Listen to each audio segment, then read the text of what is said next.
¿ya? Lo vamos a ver como un tema específico de Bolivia, pero no solamente es de Bolivia, por si acaso, es un tema en realidad general, porque varios de los datos que les voy a ir mostrando tienen algunos antecedentes que tienen que ver con lugares de América Latina, del Caribe, y después con Perú, y después específicamente con Bolivia. Entonces vayan colocando el título, es este, Movimientos Libertarios en América. Ese es el nombre, Movimientos Libertarios en América, pero vuelvo a repetirles, vamos a ver algo específico de lo que es Bolivia. Para darles un contexto de lo que estamos hablando, les voy comentando. Para el año 1492, nuevamente, les repito para que se les grabe en la mente, compañeros, el 12 de octubre de 1492, llega Cristóbal Colón a lo que hoy es América, específicamente a una de las islas del Caribe, y posteriormente se hacen 4 viajes por parte de Cristóbal Colón, y posteriormente se hacen otros viajes por otros españoles, portugueses, ingleses al territorio de América, y esto es denominado como los viajes de post-independencia. Ahora, otro detalle importante que quiero que resaltemos es el caso de lo que el día de ayer les dije. Muchos personajes importantes de España, bueno, van a llegar a ser importantes, tomaron 2 imperios. En el caso de Centroamérica, el imperio azteca va a ser tomado por Hernán Cortés. Y en el caso del Tahuantinsuyo va a ser tomado por Francisco Pizarro, como habíamos. Son 2 españoles, Hernán Cortés y Francisco Pizarro, que han tomado 2 estados, 2 culturas, vamos a decir, 2 imperios en América. Una vez que se toman los 2 imperios, que son los más importantes, son los únicos 2 importantes en la región, posteriormente se desarrolla una administración política económica en América, es decir, se va dividiendo territorios y van haciendo lo que ayer les dije, virreinatos, audiencias. Y hay todavía más divisiones, gobernaciones, capitanías generales, cabildos y demás. ¿Ya? Entonces se ha dividido todo el territorio de América en sectores para España. Hay una parte de lo que hoy conocemos como Brasil, que no lo vamos a tocar, eso es territorio del Reino de Portugal, solamente nos interesa de lo que hoy es Venezuela, Colombia, Ecuador, Perú, Bolivia, parte de lo que es Argentina, Chile, Paraguay y Uruguay. Entonces esto es sector. El sector del centro y del norte tampoco lo vamos a ver directamente, solamente un pequeño antecedente. Y comenzamos con esto.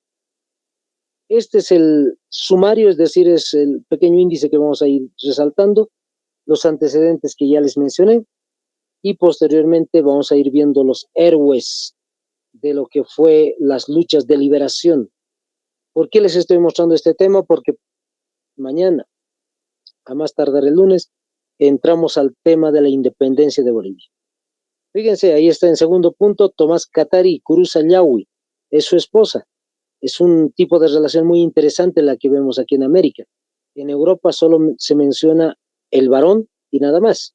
Aquí en América Latina, interesantemente, la mayoría de las veces está Tomás Katari junto con su esposa, Tupac Amaru junto con su esposa Micaela Bastidas y Tupac Katari junto con su esposa Bartolina Sisa, desarrollando los distintos tipos de guerras de liberación.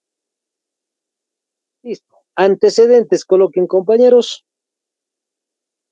Y vamos a comenzar con este cuento. Como siempre les digo, imagínense que es un cuentito que les estoy contando y vamos a ir viendo los datos históricos de lo que ha sucedido.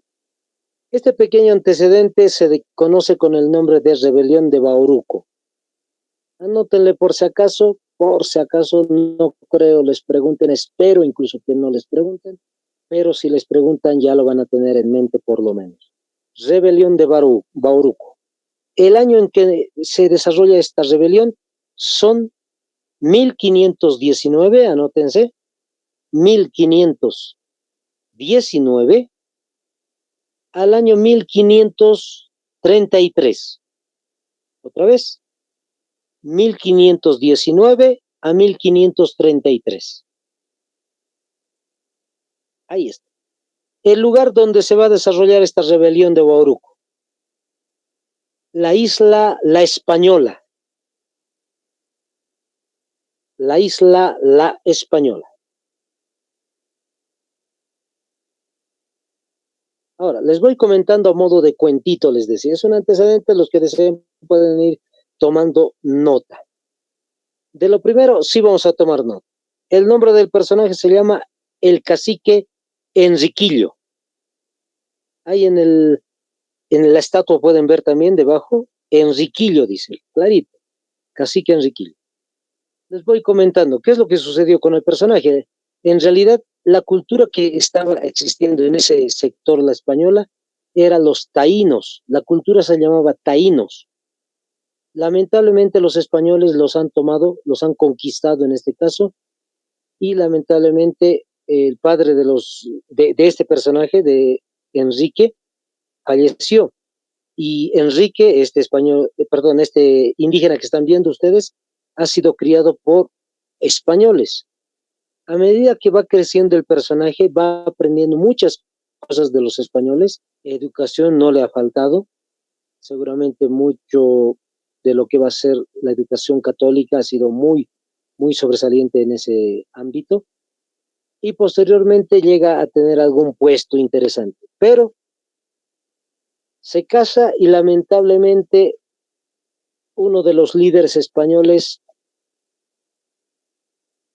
utiliza la violencia contra su esposa y a partir de ese momento Enrique, este cacique, lo que hace es tomar a su esposa, a todos sus familiares, incluso indígenas que no son familiares directos, y los saca de la ciudad de La Española.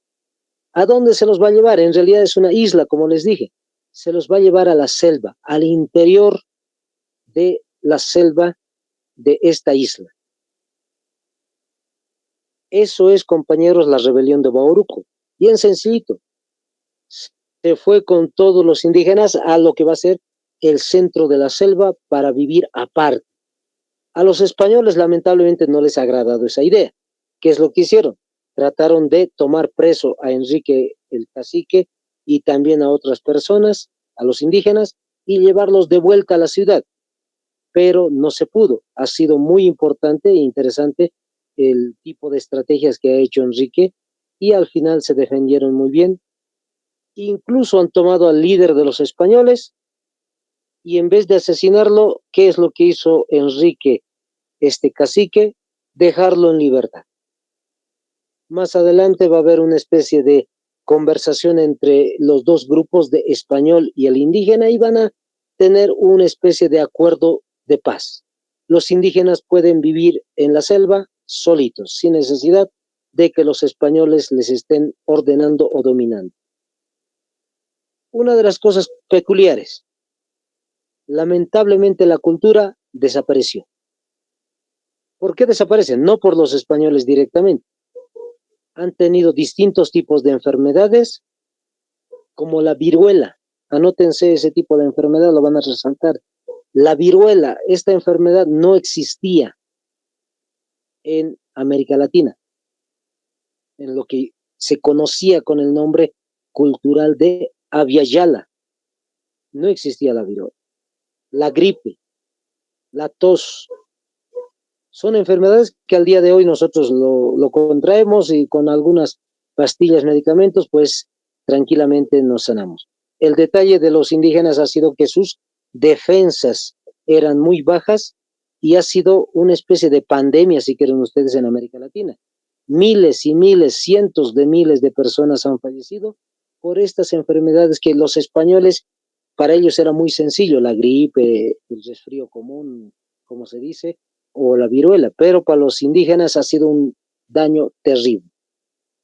Entonces ahí está, para que tengan en cuenta, esas son algunas de las enfermedades que han arrasado con miles, cientos de miles de personas indígenas en América Latina.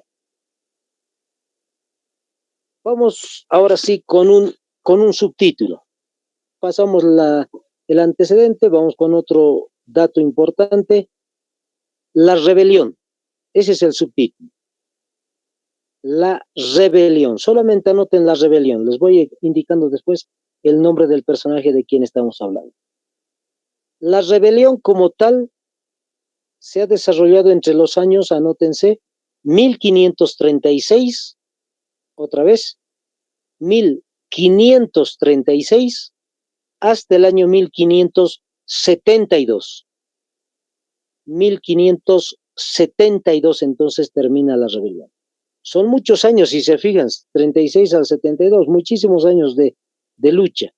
Para que no quede simplemente con años, les voy contando alguito a modo de descanso. Fíjense, en el año 1532, Francisco Pizarro había llegado a lo que hoy es Perú, específicamente había llegado a Cajamarca, y ahí se encontró con el indígena Atahualpa, el Inca Atahualpa. Se encontraron y tomaron preso después de distintos tipos de combates a Atahualpa. 1532, ojo. Y en el año 1533, al año siguiente, van a ejecutar a Atahualpa. Fíjense los años, 1532, 1533. ¿Cuál es la fecha que les mencioné ahorita de la rebelión? 1536. Es decir, 3 años después del fallecimiento de Atahualpa, los incas se han unido, se han organizado, y a la cabeza de este personaje, ahora sí anoten el nombre, Manco Inca Yupanqui, que es uno de los descendientes de la familia real, vamos a decir, de los incas. Manco Inca Yupanqui es el personaje. Lo que ha hecho es derrotar a los españoles en una pequeña batalla. Específicamente derrotó a Hernando Pizarro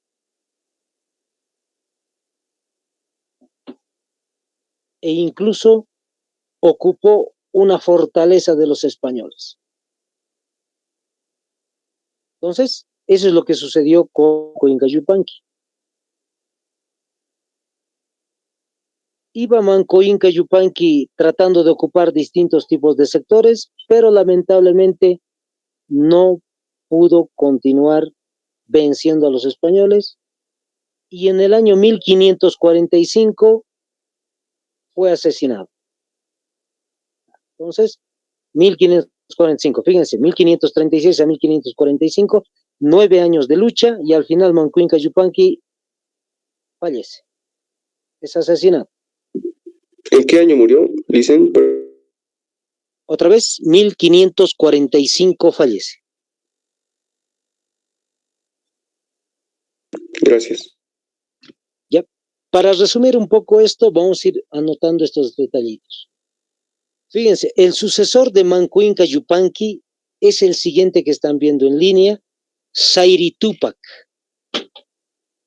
Sayri Tupac también va a desarrollar distintos tipos de combates contra los españoles y lamentablemente es derrotado. También fallece. El siguiente personaje que va a estar en línea sucesoria, Titu Cusi Yupanqui. Este personaje hace lo mismo que sus antecesores, va peleando contra los españoles y es derrotado lamentablemente, y al final aparece un personaje cuyo nombre es importante, interesante, pero no es el personaje que todos están pensando. Tupac Amaru I. El que nos interesa es Tupac Amaru II, por si acaso. Entonces, Tupac Amaru I es también de la línea sucesoria. Este personaje va a tratar de vencer a los españoles, pero al final de varios años de contienda, lo toman preso, lo van a llevar incluso a la Plaza Mayor de Cusco, y ahí va a ser asesinado. En el año 1572, como ya les había indicado, esta etapa llamada la rebelión es de 1536 hasta el fallecimiento de Tupac Amaru I, que es 1572. Una vez desarrollado esto, pues lamentablemente lo que va a iniciarse en América va a ser más dominio español. Los años 1600 y 1700 va a estar plagado de lo que hoy conocemos como la encomienda, el pongueaje, la mita, muchos recursos económicos duramente establecidos por España en América. Vamos con otro subtítulo, y esto vamos adelantándonos, es decir, ya pasaron muchos años, vamos a decir así, hasta desarrollarse otro conflicto, pero esta vez en lo que hoy conocemos como Bolivia, lo que hoy conocemos como Potosí justamente. El personaje es Tomás Katari y su esposa Kurusa Llawi. En este caso, Kurusa Llawi sí ha apoyado muchísimo a su esposo, pero no se tiene una relación directa con el conflicto, vamos a decir así.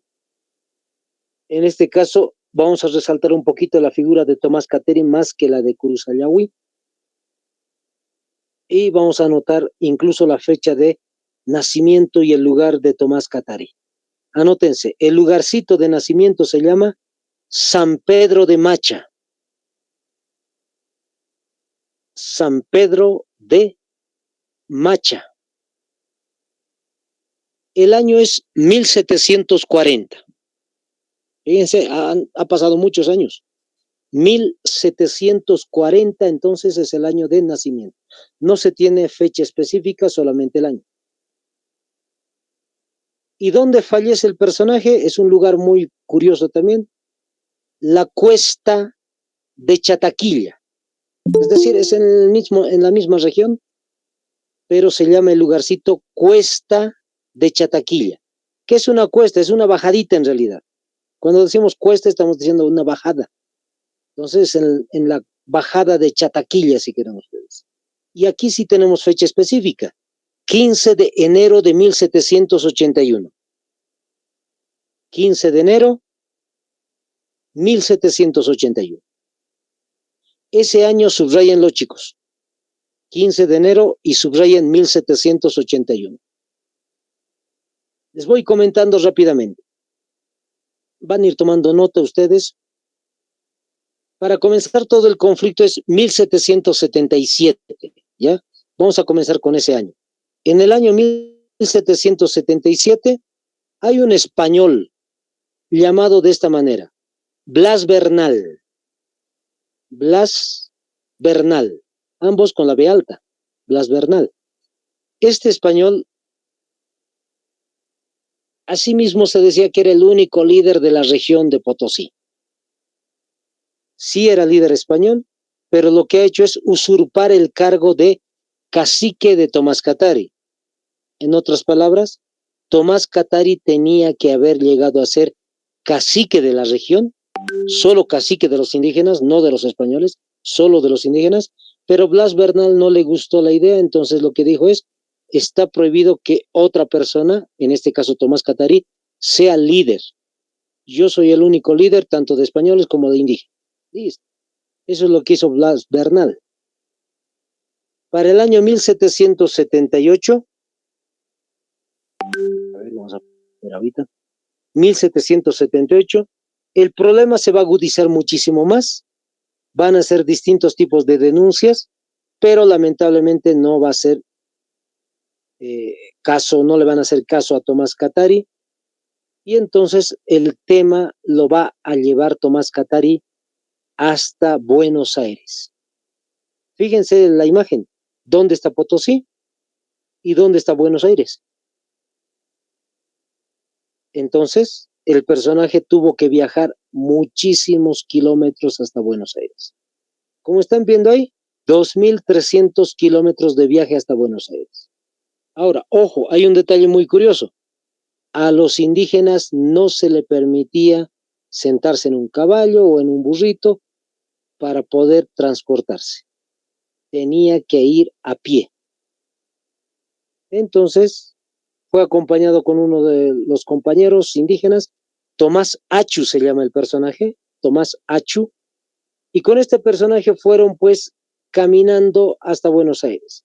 En todo el camino van a encontrar distintos tipos de indígenas que los van a ayudar con alimentos, seguramente agua, y van a ir recorriendo todos los sectores de lo que hoy es Argentina hasta llegar a Buenos Aires. En Buenos Aires, ¿con quién se va a encontrar? Anótense, con el virrey Juan José Bertis. El virrey se llama Juan José Bertis, con B pequeña y Z al final. Juan José Vértiz. Listo, ahí está. Se encontró con el personaje, se entrevistó, ¿y qué es lo que le dijo Tomás Katari al virrey? Que me están quitando el cargo de cacique allá en Potosí, en la audiencia de Charcas. Entonces Juan José Vértiz dijo, vamos a investigar la situación. Los españoles que están en Potosí no van a mandar los papeles ni nada. Entonces Juan José Vértiz dijo, vamos a investigar todo el detalle, pueden retornar a su lugar de origen. Retornaron nuevamente Tomás Acho y Tomás Katari hasta Potosí, y ahí lo que va a suceder es lamentablemente la no posibilidad de tener derechos por parte de Tomás Katari. Blas Bernal va a estar ahí, le va a impedir, sigue ser cacique. Incluso en el año 1779, anótense el año, 1779, los sabios, vamos a decir, de la cultura le dicen a Tomás Katari que cumpla nomás la función de cacique. Y a partir de ahí va a comenzar todo un problema para el personaje. Entonces el día de mañana vamos a ver ese detalle, perdón que les deje a medias, compañeros, es ya 9 de la noche, seguramente muchos deben querer saber el desenlace, es como si fuera una película de acción, vamos a decir, entonces el día de mañana vamos con el desenlace. Hasta mañana entonces, compañeros, bendiciones.